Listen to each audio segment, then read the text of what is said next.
شیخ نے اسے اپنی باہوں میں لے کر کہا، اب یہ صرف محبت نہیں، اب میں مزید برداشت نہیں کر سکتا، اب میں تمہیں روز… السلام علیکم دوستو، کہانی ریگستان کی قسم۔ محل کی فضا اب جیسے پہلی نہ رہی تھی، ہر راہداری میں سرگوشیاں تھیں اور ہر نگاہ میں سوال۔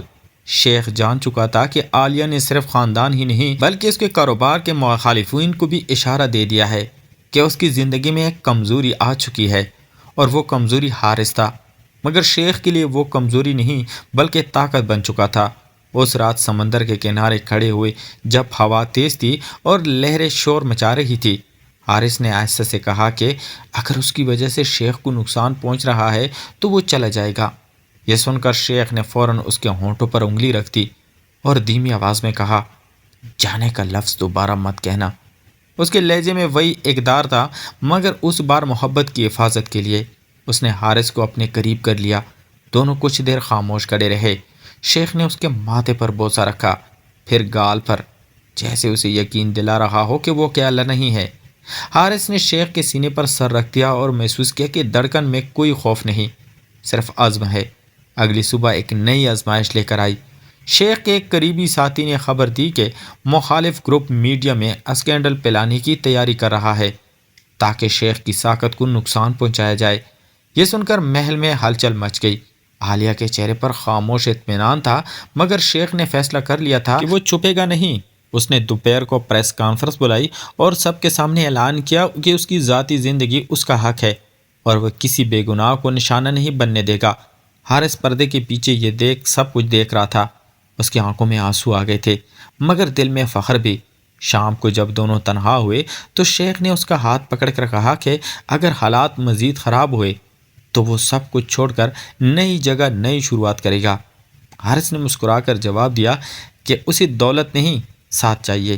شیخ نے اس کے ہاتھ پر ہونٹ رکھے اور سرگوشی کی، ساتھ ہی اصل دولت ہے۔ وہ لمحہ دونوں کے لیے سکون تھا، مگر رات گئے خبر آئی کہ شیخ کے ایک اہم معاہدے کو روک دیا گیا ہے۔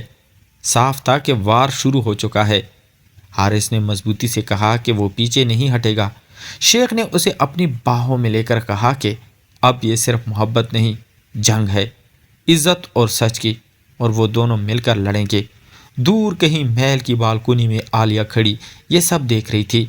اس کی آنکھوں میں اب بھی وہ سازش کی چمک تھی۔ کیا وہ اگلا وار اور خطرناک ہوگا؟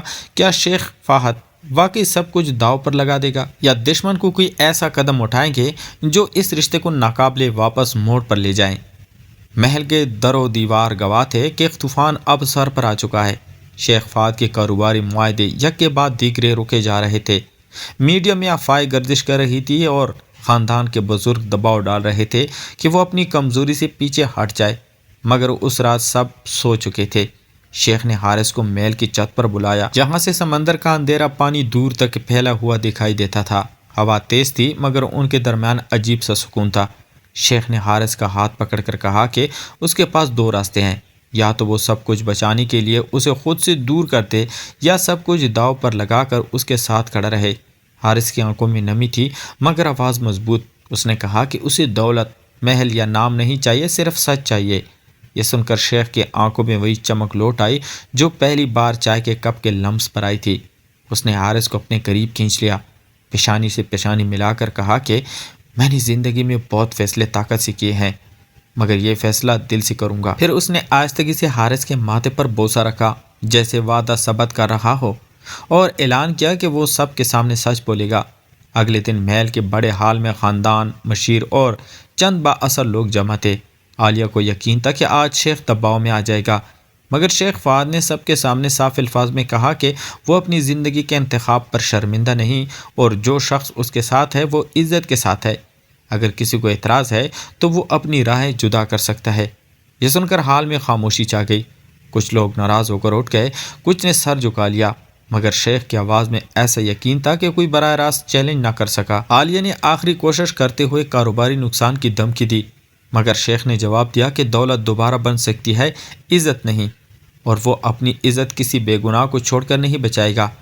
یہ فیصلہ گویا جنگ کا اختتام تھا۔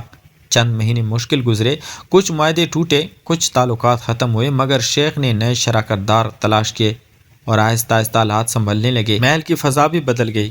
جو سرگوشیاں تھیں وہ مدم ہو گئی اور حارث اب صرف ملازم میں معاون نہیں بلکہ وقار ساتھی کے طور پر اس کے ساتھ نظر آنے لگا۔ ایک شام وہ دونوں دوبارہ سمندر کے کنارے کھڑے تھے، سورج ڈوب رہا تھا اور آسمان نارنجی رنگ میں ڈل رہا تھا۔ شیخ نے حارث کا ہاتھ تھام کر کہا کہ ہم نے سب کچھ نہیں جیتا مگر ایک دوسرے کو نہیں ہارا۔ حارث نے مسکرا کر جواب دیا کہ اصل فتح یہی ہے۔ شیخ نے اس کے ہاتھ پر ہونٹ رکھے اور اس بار بوسہ کسی خوف یا بے چینی سے خالی تھا، صرف سکون تھا، وہ سکون جو سچ کے بعد آتا ہے۔ ریگستان کی گرم ہوا پہلے جیسی سخت محسوس نہیں ہوتی تھی، جیسے اس نے بھی اس رشتے کو قبول کر لیا ہو، اور یوں ان کی کہانی جس کا آغاز خاموش لمس سے ہوا تھا، عزم اور سچائی کی جیت پر مکمل ہوئی، کیونکہ آخرکار محبت کمزوری نہیں بنی، طاقت بن گئی۔ محبت کبھی کمزوری نہیں بنتی، دیکھیے یہ رشتہ کیسے ہر طوفان سے جیتا۔ پیارے دوستو، اگر آپ کو یہ کہانی پسند ہے تو ہمارے چینل کو لائک اور سبسکرائب ضرور کریں۔ شکریہ۔